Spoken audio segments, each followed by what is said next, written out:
Hello everyone, my name is Roy, your local Splatoon interview addict. Today I am joined with Ezio. Ezio, could you intro yourself to let people know where they might know you from? Well, hello. As Roa said, I'm Ezio. I have done content creation, competitive Splatoon, streaming, commentary, TOing. You've probably seen me from one of those, or maybe even Twitter. I don't know. I know we actually have like a slightly like earlier origin story. We met back like way early Splatoon 3 on the Wiper server. Oh my God, yes. And then also that 80 crit crit team where it was like quad wiper. Hell yeah. 80 Crick Rate was all hilarious, dude. So yeah, we're kind of we go way back when it comes to actually like we're not Yeah, like we're not like best buds or anything, but we've definitely yeah. kind of shared the same spaces for a decent length of time, and it's nice to get to chat to you. Yeah. Oh, speaking of 80 cricket, I'm gonna circle back to that for one more second.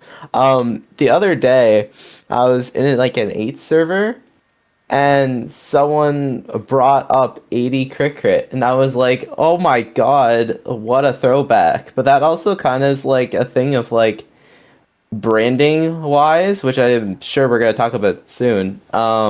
Where 80 Cricket had a little bit of branding so people can like memorize the people from it, or at least one person from it, because it was that quad wiper team. So that's one of the benefits of branding, and I found that pretty funny.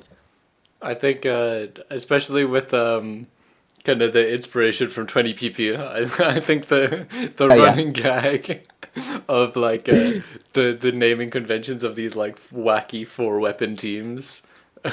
yeah. Didn't you also make like chants as well I for us to do, like spam in tournament chats or whatever? Hold on, I'm still I in the do remember server. I that. can maybe find it. Yeah, I definitely think you could be able to find it. I do remember like I think I was given like the cheerleader role as a joke. You know how like team servers will have the cheerleader Oh role, yeah, and then I was like, oh, ultimate okay, well, cheerleader. well now I gotta lock in. Um, Yeah, you have ultimate cheerleader role, and you have one, two, three, four separate cheers and chants. I do remember I do remember a couple of them. I'll save the people the horror of me chanting them. Um, but kind of this kind of touches on one of the points you wanted to bring up, which was good team branding. Um, Mhm. do you think like 80 Crit Crit is a good example of team branding? How does a team get good Um, branding? okay, I wouldn't say 80 Cricket's a good example. I think a good example based off of what I've doing slash done is my current team Miracle. So like I'm making graphics at the same time while we're doing stuff. We're actively trying to make a community, and we're also like trying to incorporate that community some way somehow. So one of the ideas I came up with was like Discord event nights, right? So where like we could either have like maybe a Jeopardy game. That was something that I've been thinking of. That reminded me from like Riptide or LTC. I can't remember which one, but like have like a Jeopardy game night or something, or just something to where the community can like get involved and like be able to be with a team that they like, and also just to provide a good atmosphere as well. But I think branding is very important. Having a hashtag is something very underrated that I think more teams need to incorporate. We have one which is hashtag skill not luck. uh, Very original, I know. And we've also come up, I've came up with a lot of different graphics ideas as well, and post them whenever we go live, for example, or whenever we post a new video. And something else that we plan on doing, well, I brought up the idea today, I kid you not, like, what, 30 minutes ago? Yeah, 30 minutes ago, where we can't come up with a team tag, like us four as a team. So we're like, why not make it a competition, and whoever comes up with the team tag we like and use can join us for a scrim, and us four will switch in and out, and they can play in the scrim with us or something, and I can make a video out of it or something. Interesting. Okay, so you brought up a couple things there that I think are super cool.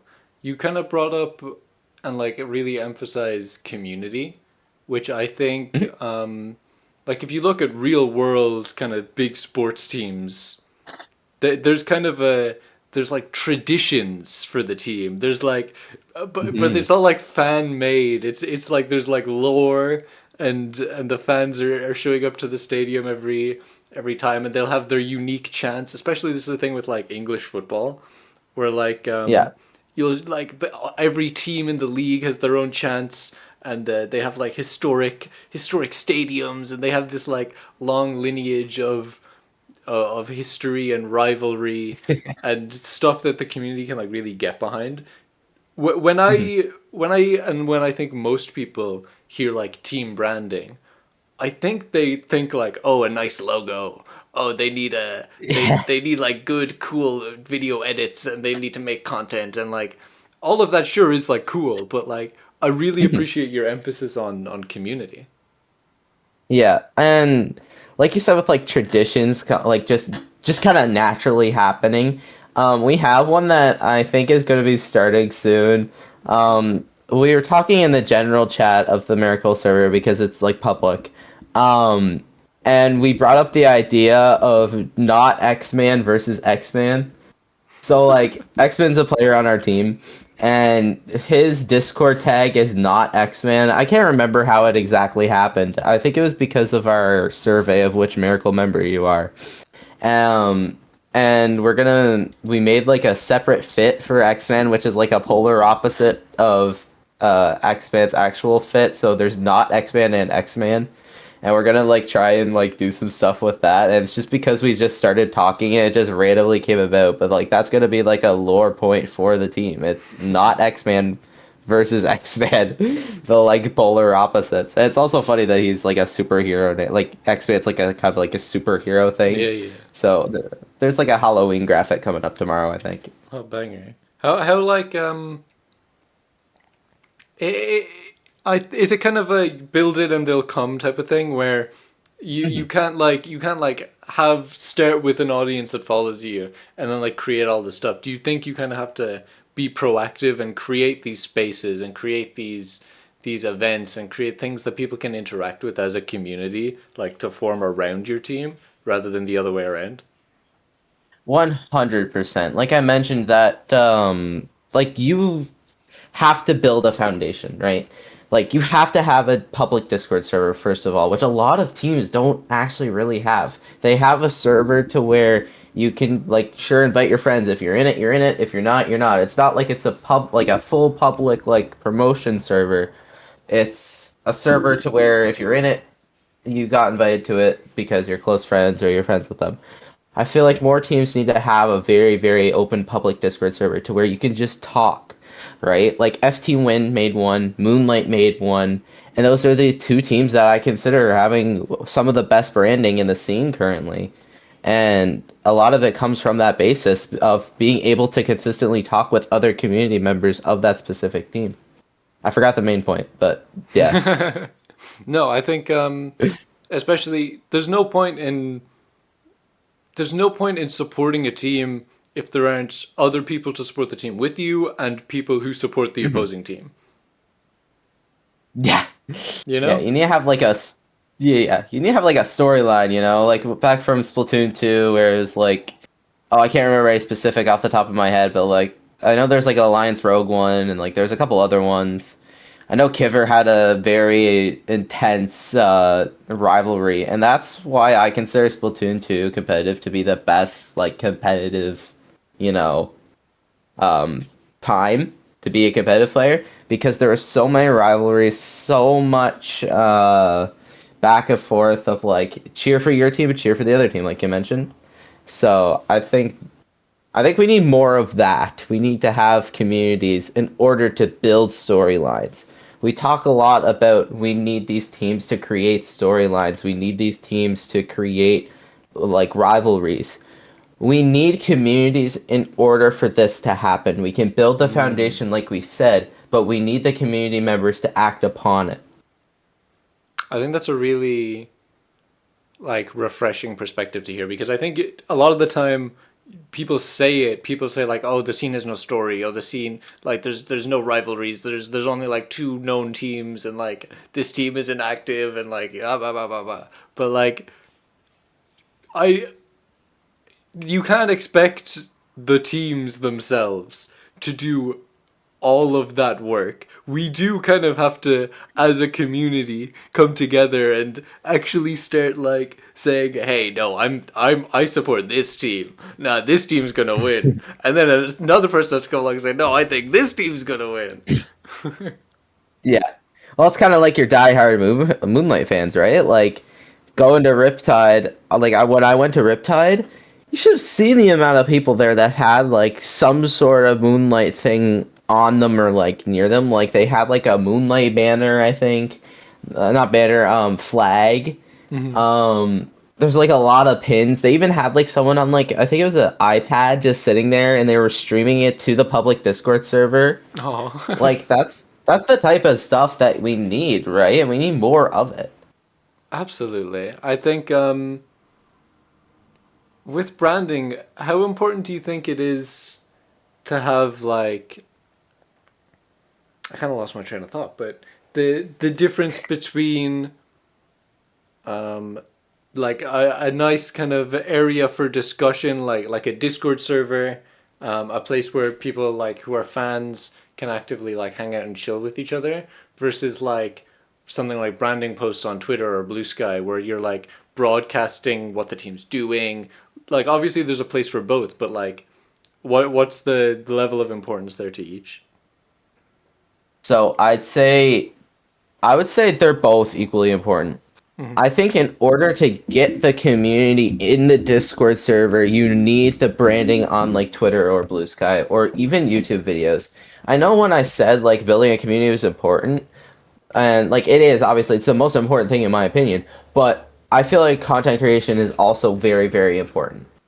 People know Moonlight because of content creation.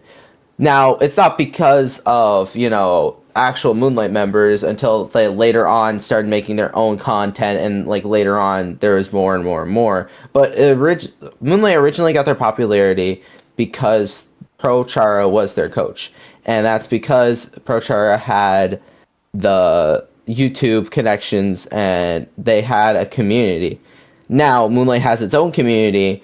Chara's in it, and there's some like Chara fans, but it's like Moonlight has its own community because it started off with a community in itself, if that makes sense. Mm.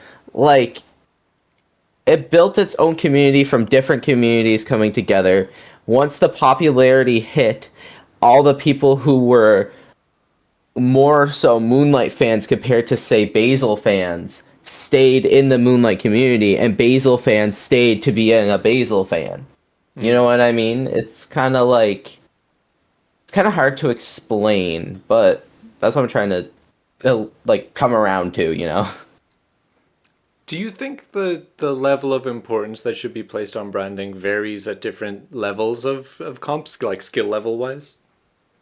No. I think our main issue right now is mid-level teams don't care. Um, Miracle's like a mid to high level team. I put high level in the bios because we're like a +3 team, but really +3 is mid level. I put a high level for opportunities for brands like super no actually no, I'm not gonna say actual brands, but like esport brands, you know what I mean, to Mm-hmm. have a higher chance of receiving more of those for Miracle and for the scene, really. Like it's not me trying to be selfish for Miracle to get like these esport brands. It's me wanting the community to get more and more of these. I mean, if you look back to S2, we had Ghost Gaming, we had NS1 technically. Yeah, we had Ghost Gaming. There's a couple other ones I can't remember off the top of my head. Set to Destroy X. Like these branded teams with esports brands were so important because it got people that aren't in the Splatoon community in the Splatoon community. I think we do a great job of keeping Splatoon community members in the Splatoon community because I mean like how many times have you seen someone say I'm going to quit comp Splatoon and then come back 3 weeks later? Like I know I've done it. Like there's so many people that are so focused on keeping people in the Splatoon community, but there's not enough people getting people into the community in the first place. And I think branding can help with that, especially if you brand good enough to where you can get proper esport brands that have a following through multiple games to come on over. Moonlight probably has had opportunities in the past to have branding with organizations. Same with FT Win. They probably had opportunities, right? It's like they've had such good branding to where other brands that are built off of only branding want to come over, and that's what is needed. How important do you think like sponsorships like that actually are? Because I know we've definitely had like notable ones in the past. The most notable one currently is probably like Black Lotus. They got EYG, but like, Mhm. how important do you think that is not only for like a team to receive that, but like for the overall community to be having teams receiving that kind of sponsorship? Well, I think as a team, I've never been sponsored, so I can't really speak on my like behalf, you know what I mean? But from what I've heard from other competitive Splatoon players that have been sponsored or from other esports that have been sponsored, it's really good. If the brand is good, obviously, like there's some brands that are like rug pulls or whatever. But if the brand is really good, it's a really good opportunity for being able to have resources to improve your own branding, to get people into said community, like I said, of getting people into your community, getting people to the game, period. Um, and all of it ties together under one thing of brands are good because we even you could get monetary value out of it. And if you start getting monetary value into Splatoon, we'll probably have more prize pool events, which will in turn have more brands and esports clubs and stuff coming over. Because I mean, like Nintendo is finally doing something. They're doing the NA League. This is our opportunity to take advantage of this. We need to have our branding on point. And Moonlight's doing this amazingly. Basil's uploading what weekly. Uh, Shadow, I think not Shadow. Omega has been posting somewhat consistently as well about the NA League. Like I know I posted a video about the NA League. Like it's such a good opportunity right now, and we need to take advantage of these opportunities because we don't get them often. And that just all ties together again to brands because the brands see us taking advantage of these opportunities and see us being able to have like a content mind, and they know that we're going to be able to take advantage of the resources and the time and the commitment that they give us, and monetary value as well, of course. I'm curious because I know a lot of people are of the opinion that we kind of fumbled Splatoon 3, that we like especially branding wise, that we had this massive inpour of exposure and we hadn't built the infrastructure in late Splatoon 2, early Splatoon 3 to like fully capitalize on it. We didn't have the teams, we didn't have the names, we didn't have the places for people to exist and talk about the game. It felt like a largely held sentiment when it was discussed. Do you hold that opinion? I think we missed out on an opportunity. I wouldn't say it's doomed. Mm. That is, like a buzzword, you know what I mean? It's like dive, hyper dive, like these are buzzwords. You get like hyper dive is a real thing. It's just a buzzword and you don't know how to use it. It's like skirmisher. Like there's it's a buzzword. Just like it's Doom. It's not Doom. We have opportunities. Like I said, the NA League is a perfect one right now. Nintendo is Nintendo. Like everyone knows Nintendo, right? So it's like we did lose an opportunity. Don't get me wrong. We did lose one. We've lost multiple actually. Splatoon 1 into Splatoon 2, we also lost one.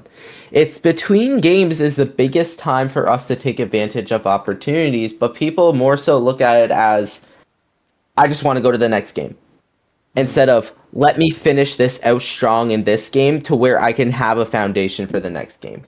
And I think a perfect example for this, it's not a team, but I still think it's a perfect example, is Prochara. Prochara wasn't like the most known, but like still a like high sub 2 content creator. They're like how I am like right now, like around 1,000, maybe 5,000. I can't remember exactly.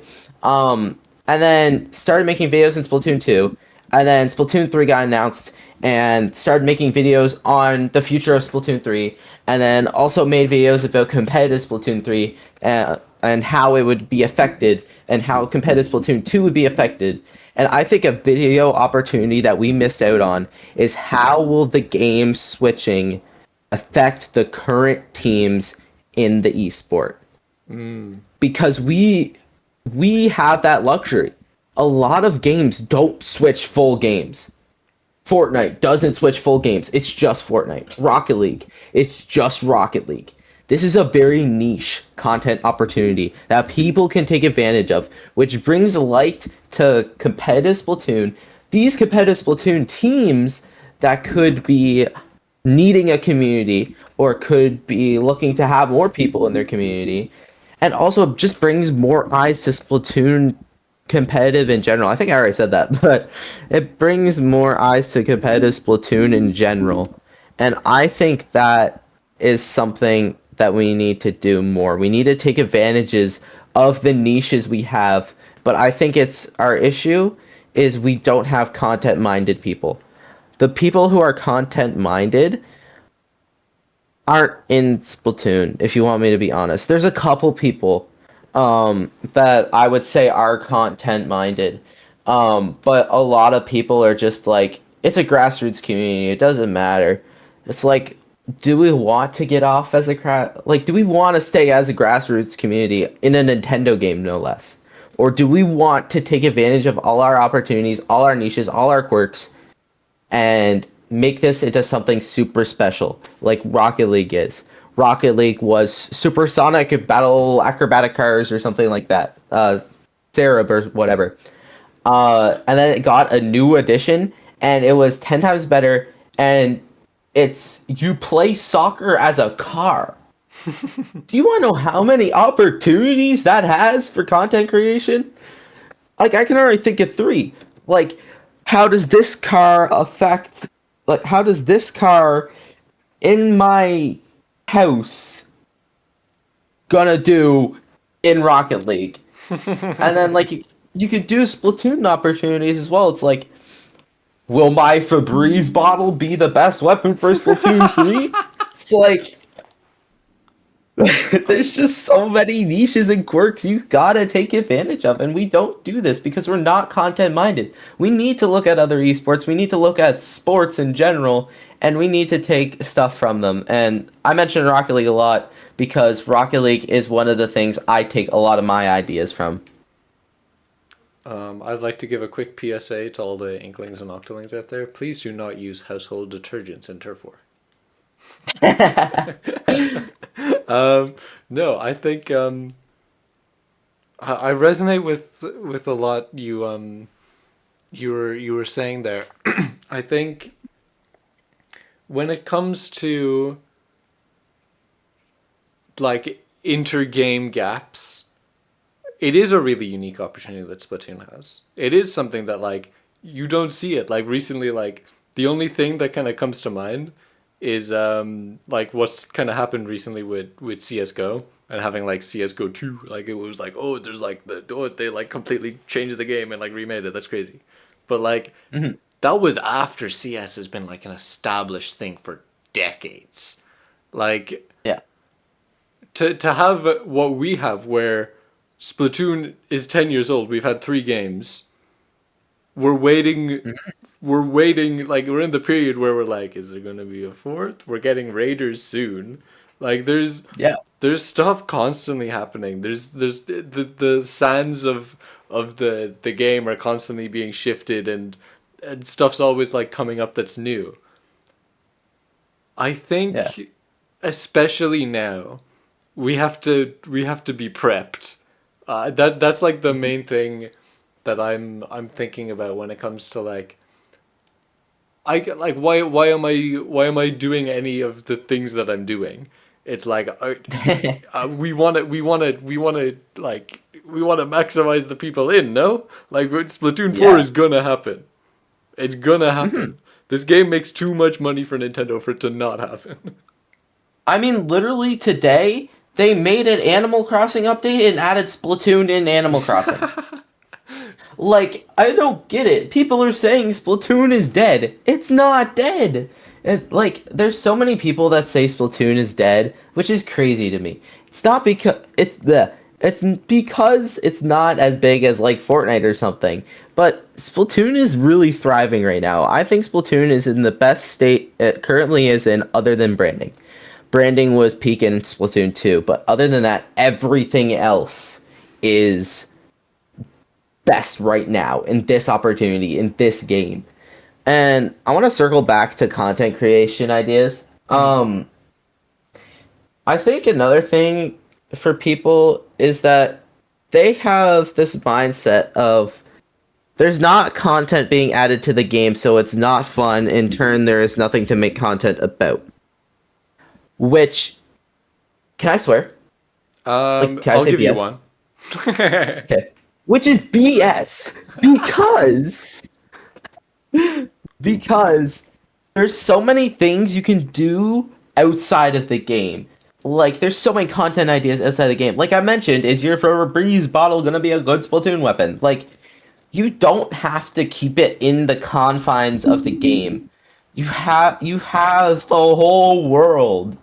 Like, you could say, if this tree stick was a Splatana wiper, how many slashes do I think it's going to get? Like, that's a dumb idea. It's obviously like not a good content idea, but like it's just something random, something out of the blue, and it's something that'll make people click because it's new and different, and I think that's a niche of content that needs to be filled right now.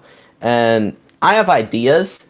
I can't execute them nor have the time for it, so I can't be this person to like take advantage of it. But if anyone's listening that wants to get into content creation, this is a very good opportunity, and you can gain publicity fast if that is what appeals to you. And you can probably get a lot more people into Splatoon competitive. I mean, the reason why I got into Rocket League competitive is I saw a video of modifying my car in real life to be like my Rocket League car.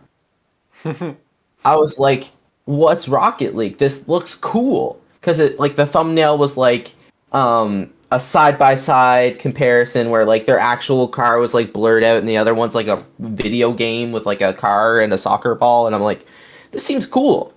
I click on it and now I've been hooked ever since. This was like God knows how long, like 6 years ago. So it's like this just stuff like that that can, you know, get us into it. You know, it's just we need to think outside of the game. Another like kind of creative content idea that I remember that stuck out, and I remembered when you were just kind of speaking about it was um I was looking it up while you were speaking. It's by Ethan Stone. It's I tried speedrunning Splatoon blindfolded, and it's just like we talk so much about comp. We talk so much about like building interest in the game and the scene through like, oh, I'll just like I'll stream my gameplay. Streaming gameplay is huge. You need to do it. Just like stream your tournaments, upload them to a VOD channel. Like we've been saying this for months. Like this is like Mhm. fork founding kitchen. But like I really am resonating with the idea that people need to just like start creating videos that are just weird for the sake of being weird. Like videos that like relate to Splatoon just to get eyes on Splatoon it doesn't necessarily have to be like, oh, here's a tournament run I did. Because, like, everyone's doing tournament runs. Do something no one else is doing. Hmm. Yeah, exactly. Like, you can come up with the stupidest idea and be like, you know what, let's try this. Like I said, the tree branch with Splatana Wiper. You can come up with what you think might be the stupidest idea ever, but this could be appealing to someone else. Like, this could be like a Valorant player's dream of, oh, this is very, very cool. And another thing I think we need is these documentary style videos. And I think this is more catered to competitive Splatoon. And this is where our communities come in. There's only so many things we can make documentaries about. We need to be able to we need to be able to do more in order to get more content out of it, if that makes sense. Like Tiditali is a very good example of a documentary style Splatuber. They have what, like, three documentary videos, all of them peak. And I think they've gotten a couple people into competitive Splatoon. And I think that is something we need as well. We can't have one person carry the whole genre. We can't copy what other people are doing. But we need to, like, we can't, like you said, the I did this tournament run, right? It's not original, like you said, and a lot of people do it. And if you search up tournament run Splatoon 3 competitive, it's like there's like 30 different options that come up that are probably going to be before you because they already have a community. And thinking of something like, this was the best team in all of Splatoon, what happened? I'm going to click that video, especially if the thumbnail's really good. Like, if I'm not a competitive Splatoon player or Splatoon player in general, and I see this was the best esports team in this specific game, Valorant, Splatoon, whatever, and they fell off or something happened, I want to see that, Mm. right? It's like, there's so many different opportunities within documentary style that we just never explore. I think that that style of video where it's very much like it's content about the inside with the outside in mind, right?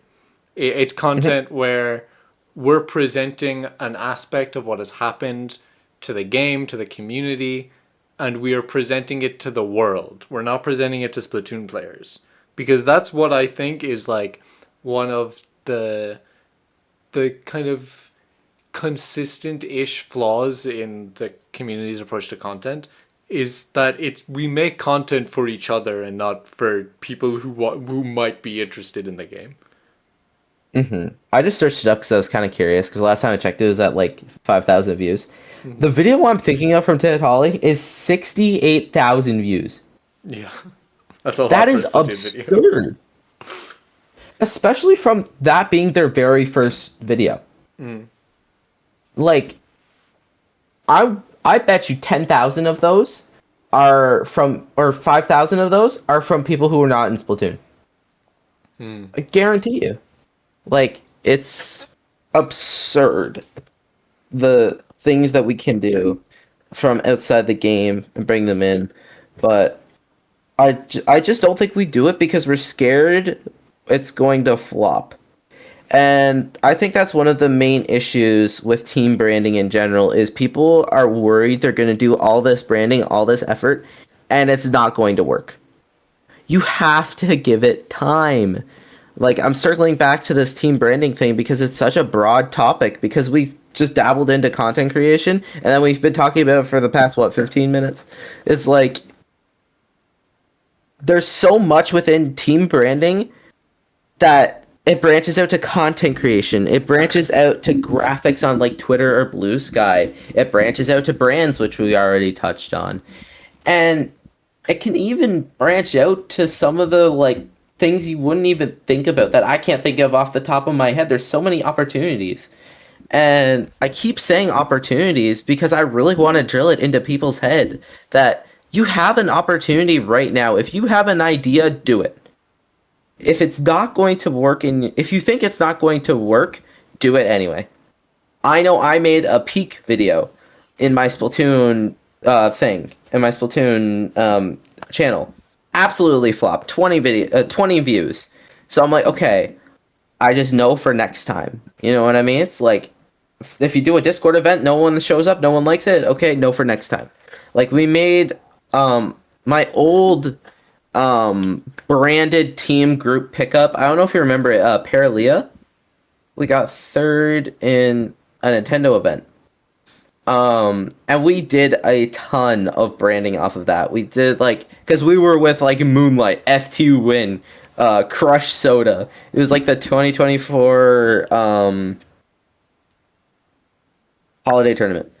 And we did a bunch of branding off that. A lot of people started getting into our community. And then we made a podcast. We did one day of the podcast, and people absolutely did not show up.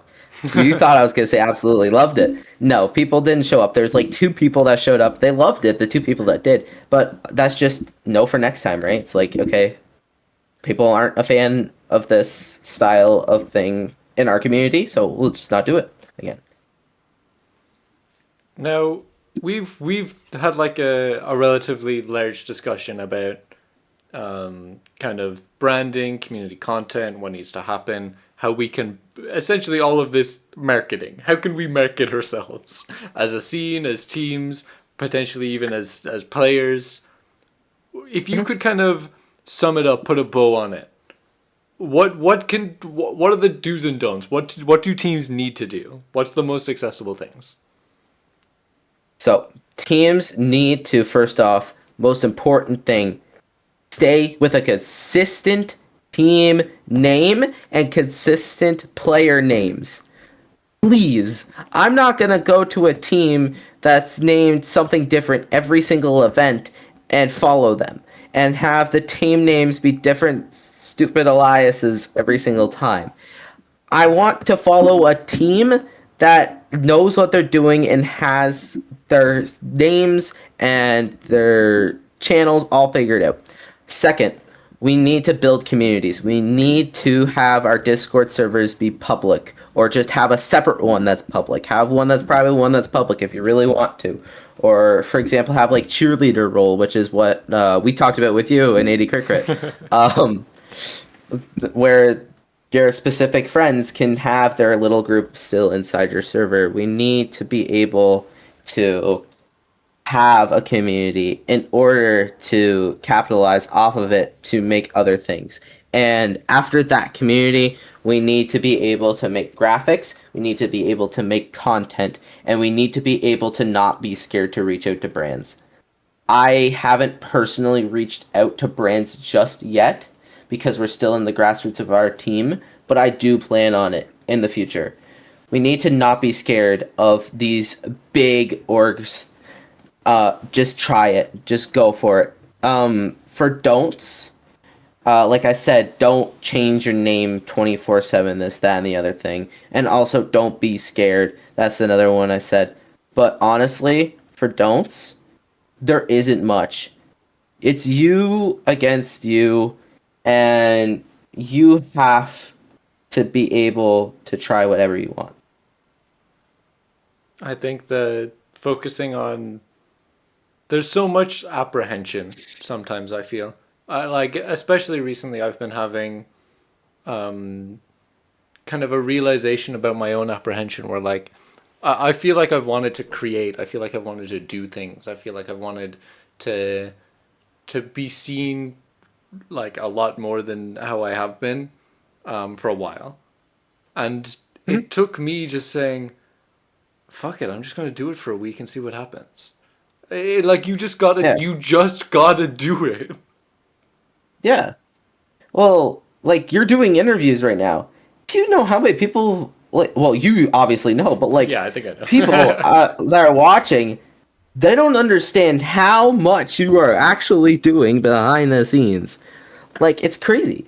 And the reason why it's working so well and so many people want this interview is because you're putting in the effort, right?